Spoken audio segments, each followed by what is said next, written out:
Quand on lit le deuxième livre des Rois au chapitre 3 et verset 11, nous voyons qu'il a d'abord été appelé à verser de l'eau sur les mains d'Élie. C'était beaucoup moins glorieux que de conduire 11 ouvriers, que d'être le fils du patron et l'héritier d'un grand domaine agricole. Si Dieu agit ainsi, c'est parce qu'Élisée avait besoin d'être recyclé pour le royaume. Et Dieu ne méprise pas les petits commencements, ni même les petits recommencements. Avant d'avoir un chêne, il faut planter un gland. Quand un homme naît dans ce monde, il vient comme un nouveau-né, comme une petite chose fragile. Nous n'imaginerions pas qu'un bébé devienne adulte en 24 heures, ce serait un monstre. Notre Seigneur Jésus-Christ, qui a incarné toutes les excellences dans sa personne, a suivi la filière en commençant par le commencement. Et la crèche de Bethléem en est la preuve. Il n'a pas sauté les étapes. Ruth de l'Ancien Testament a aussi commencé par laisser sa famille. Elle s'est adonnée à des petites tâches comme glaner dans les champs, et ce n'est qu'après qu'elle est devenue l'épouse du très considéré Boaz. Élie aussi, avant d'être nourri par les anges, a été nourri par les corbeaux. Et quand il est à Sarepta, le grand repas miraculeux a commencé par un peu d'eau, un morceau de pain, un petit gâteau, et ce n'est qu'après que l'abondance est venue. Quand il a demandé la pluie et qu'il est allé sur le Carmel, qui s'est mis à genoux et s'est mis à prier, il l'a fait 7 fois, et à la 7e fois le nuage chargé d'eau s'est pointé à l'horizon. Mais pour commencer, il n'était pas plus grand que la paume d'une main. Dites-moi, mes amis, de quoi Dieu se sert-il pour confondre les choses fortes? C'est l'Épître aux Corinthiens qui nous répond, de celles qui d'abord sont faibles. Et avec quoi confond-il celles qui sont sages? Avec celles qui d'abord sont folles? Et celles qui sont, ne les confond-il pas avec celles d'abord qui ne sont pas? Dieu a dû ramener l'apôtre Paul au sentiment de sa petitesse, et il a obligé cet homme qui avait la stature morale d'un géant à n'être qu'une petite et faible chose, un faible commencement, et il lui a dit, « Paul, c'est dans ta faiblesse que ma force s'accomplit. » Dans le premier livre de Samuel, le reproche que l'Éternel fait à Saül, c'est d'avoir oublié qu'il avait été petit et faible. Il lui a dit par le prophète Samuel, « Lorsque tu étais petit à tes yeux, l'Éternel t'a oint pour roi sur Israël. » À cette époque, Saül était humble, il ne voulait même pas devenir roi. Il a fallu aller le tirer de force derrière les bagages où il s'était caché. Hélas, cet esprit d'humilité l'avait quitté et Dieu l'a rejeté. Dieu s'est alors choisi un autre roi dans la famille de Jessé qui avait 8 fils. Quelle prestance avaient les 7 premiers, au point que Samuel, le voyant, n'y a rien vu. Dieu voulait le 8e, le plus petit, l'adolescent. Et c'est de ce petit jeune homme que Dieu a fait un grand roi. Et il le lui rappellera plus tard son petit commencement en lui disant « Je t'ai pris derrière le troupeau ». Moïse aussi était trop grand pour Dieu. Il avait été élevé à la cour du Pharaon dans toute la sagesse des Égyptiens. Il a dû tout recommencer, tout, en gardant les troupeaux d'un autre, ceux de son beau-père. Et nous aussi, nous sommes trop grands. Notre chair se croit trop grande. Notre moi est très important, trop important. C'est pourquoi Jésus dit, il faut que vous naissiez de nouveau. Il faut tout recommencer.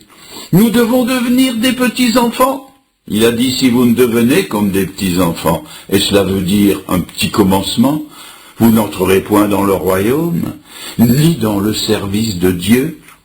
Et quand Dieu voudra parler au prophète Élie pour le sortir de sa dépression, là encore, il se servira d'une petite chose. Dans le chapitre 19, on lit « L'Éternel passa, et devant l'Éternel, il y avait un vent fort et violent qui déchirait les montagnes et brisait les rochers. Mais l'Éternel n'était pas dans le vent. Et après le vent, ce fut un tremblement de terre. Et l'Éternel n'était pas dans le tremblement de terre. Et après le tremblement de terre, un feu. Et l'Éternel n'était pas dans le feu. Et après le feu, un murmure doux et léger. Et quand Élie l'entendit, il s'enveloppa le visage de son manteau. Ne vous l'ai-je pas dit l'année dernière à ce même endroit?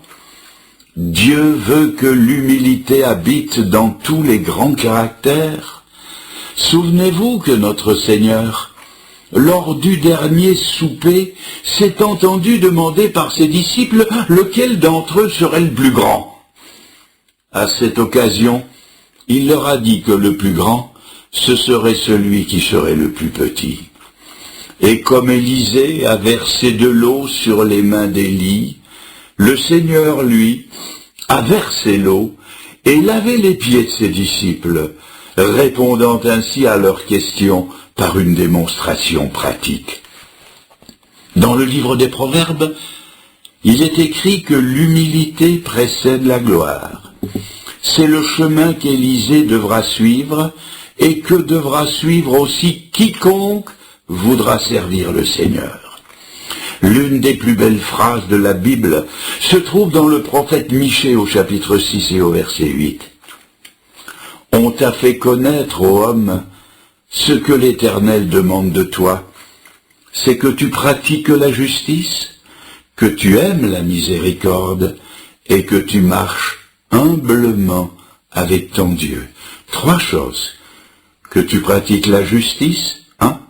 Que tu aimes la miséricorde, 2. Que tu marches humblement avec ton Dieu, 3.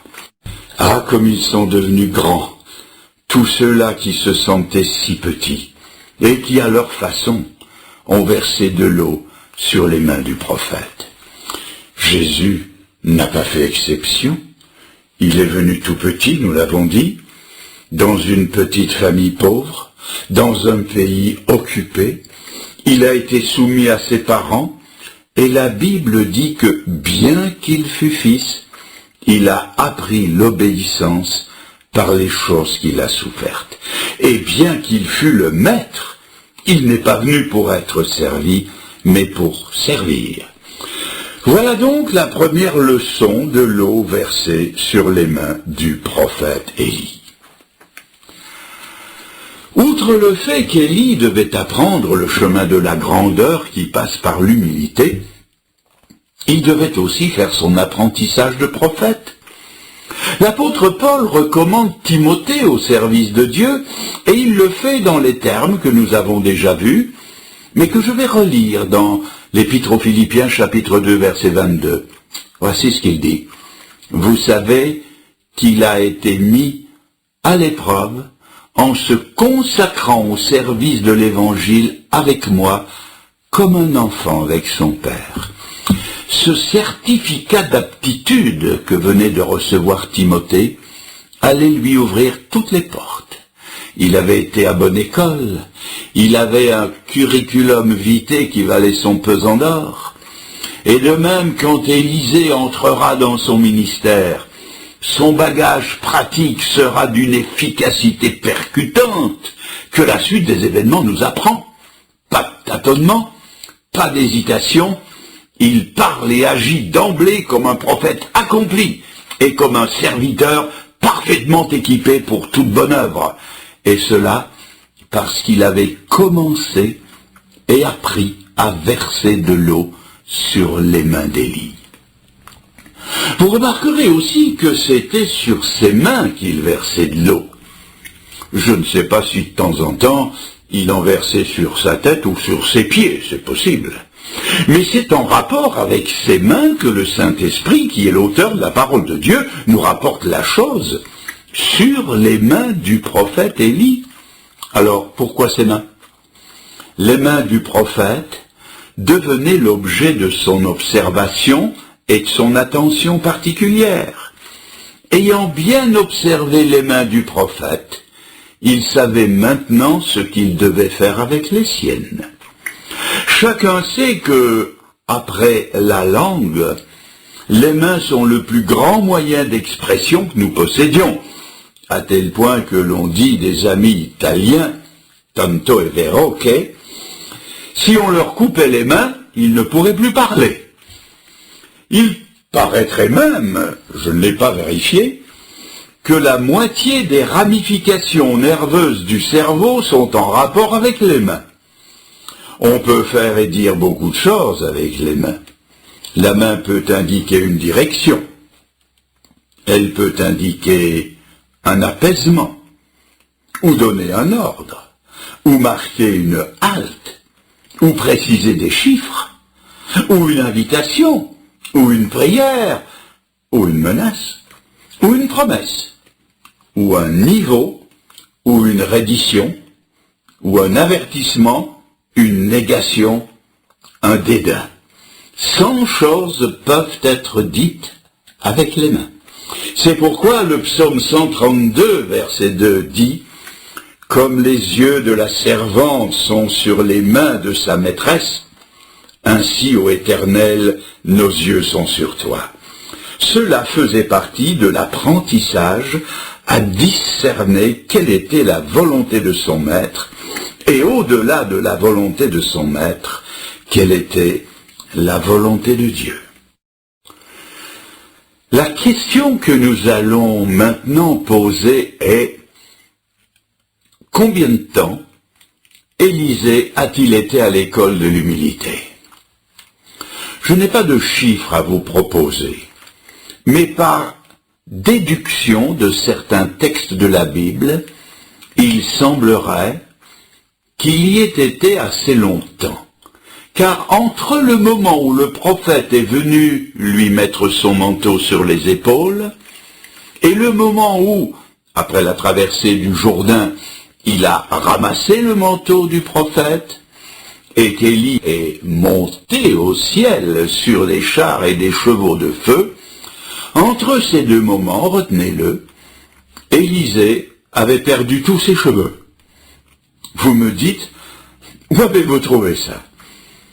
Eh bien, dès le commencement de son ministère, tout de suite après avoir ramassé le manteau, Élisée, sur la route qui montait à Bethel, a été rencontré par 42 petits garçons qui se sont moqués de son crâne dénudé et lui ont dit « Monte chauve, monte chauve !» Il était chauve. Oh, je veux bien croire qu'il était atteint d'une calvitie précoce. Mais cela nous montre quand même que l'école semble avoir été assez longue. Voyez-vous, l'œuvre à laquelle il était appelé était très grande, et la préparation ne pouvait pas l'être moins. Pour Moïse, les 40 années à la tête du peuple de Dieu ont été précédées par 40 années à l'école de Dieu dans le désert. Et pour Jésus, les 3 années d'un ministère qui a fasciné et frangé tant de générations, ces 3 années ont été précédées de 30 années d'obscurité. Quand je me suis converti au mois de juin 1947, dès le début, je me suis senti appelé à servir le Seigneur. Mais ce n'est que 6 longues années plus tard que mon ministère a commencé à être accrédité dans les milieux évangéliques. Avec le recul, ces 6 années me paraissent aujourd'hui peu de choses, mais à l'époque, elles étaient faites d'incertitudes, et cela leur donnait une longueur démesurée.